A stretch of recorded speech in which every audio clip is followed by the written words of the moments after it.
My name is Bruce Gilden and I'm a photographer. I was born in Brooklyn, but you could probably hear me talk and know that right away. I started photographing in 1968. I've been a member of Magnum Photos for a decade, and last year I was awarded a Guggenheim Fellowship. I do close-up portraits of people on the street with a flash. To me, beauty is everywhere, especially on the street where characters seem to live. Now I'm going to look at some of the pictures you submitted and tell you what I think, because some guys from Vice thought it would be a good idea. This is Take It or Leave It with Bruce Gilden. Okay, you ready? Let's go. All right, which one do we want to focus on first? No, I can't discuss a picture like this. I mean, there's no, or this. I mean, come on. That would be insulting to me. Or that. I mean, you know. This one, neither.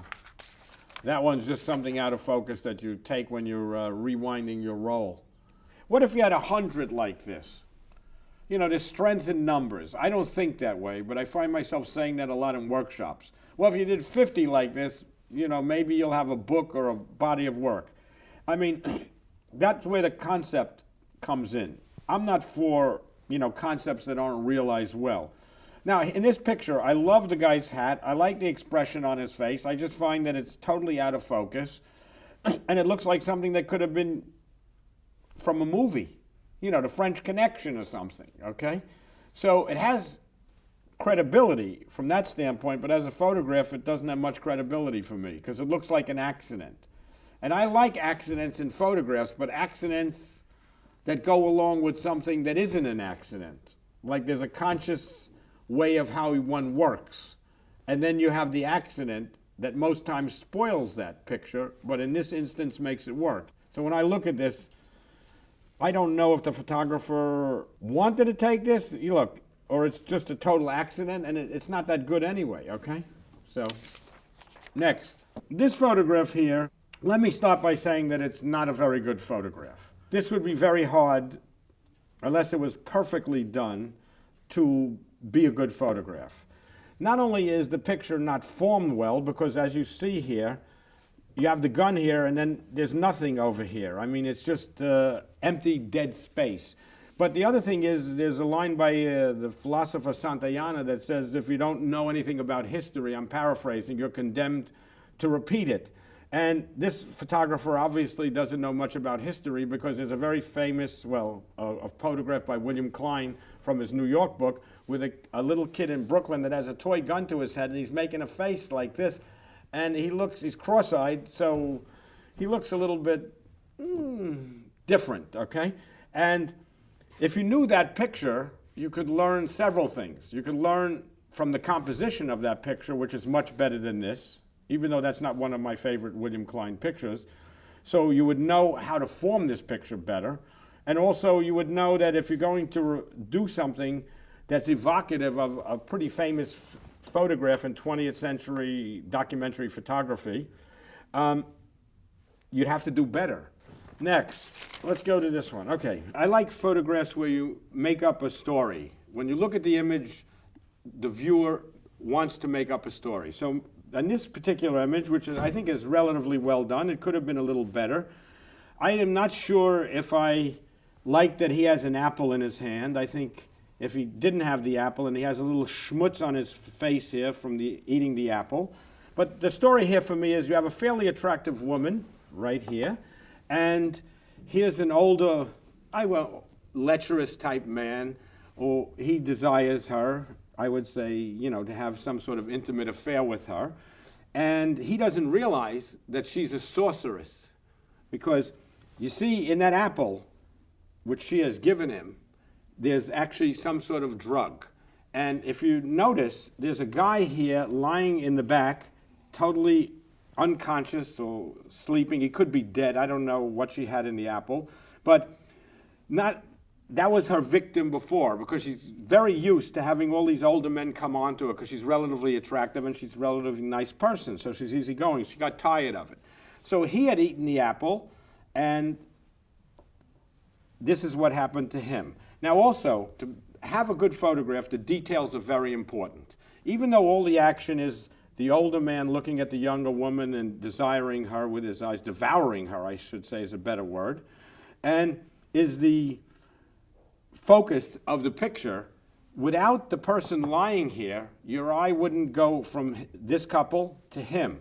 Otherwise, it would just be sand, and the picture wouldn't be as good. So that brings your attention back to the central point of the photograph, okay? So even though that might not resonate with most people, that makes the picture better than if he wasn't there. Yeah, You ready? Yes. Now here, we have somebody who's working in the street. It's not easy to do these kind of pictures. Take it from me, I was out there for, God knows, most of my life.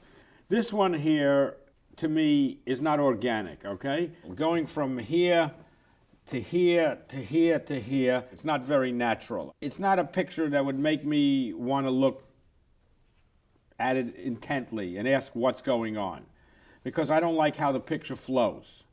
Now, this is not easy to do, and this person is talented, I believe, okay? And the thing is, here, which it works a little better in, because the flow goes from here to here to here, which is nice that you have people in the background filling the frame, but yet the person in the back doesn't add to it. It takes away from this organic flow of going like this to there to there to there. No matter how complex the situation is, no matter what you've chosen to photograph, the viewer has to feel that it's organic. Getting much closer here than here, but both of them aren't there. Now this one, I think, is a pretty good picture. It's monumental in its scope. This person here is, you know, you focus on him, he's there. You know, there's movement, his face is almost carved out of stone. He could be on Mount Rushmore.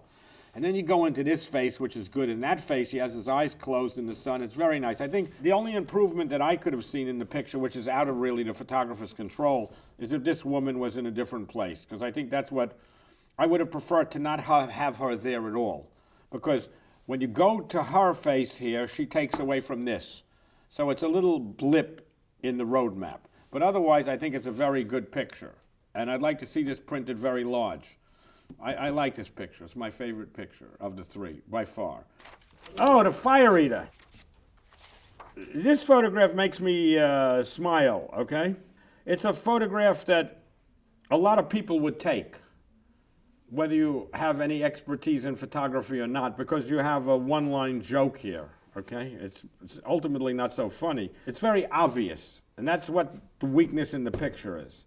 Even though I smile, because who the hell is going to ask and allow themselves to have a cigarette lit by this lighter here? I mean, look at that. That flame can catch your hair, burn your face. So then I start to think that she almost is drunk or stoned on drugs, okay? But yet, and the lady is very overweight, and yet her movement is quite balletic. She has a very nice movement, very nice flow. She flows into the flame. So that's all well and good, but for me, ultimately, it catches my eye, it's striking, but there's really not much in it. What does save the picture is, look at that flame, it's beautiful, and it flows so lovely, and it goes up. It's gorgeous, it's really nice. And her eyes being closed, and of course you can identify that this is a Lions Club, and you have the American flag. So it's a takeoff on America. This could be in a book of sarcastic photographs about America. America the Beautiful, or America, look at us Americans, aren't we ignorant, or something like that. So it has some value, but I don't rate it strongly as a photograph. Right there. Yeah, that's good. You can see that? Yeah. You guys are fucking cheating. All right, anyway. Obviously, this is not a very good photograph. This is about the lady's under her chin. And who cares about under her chin?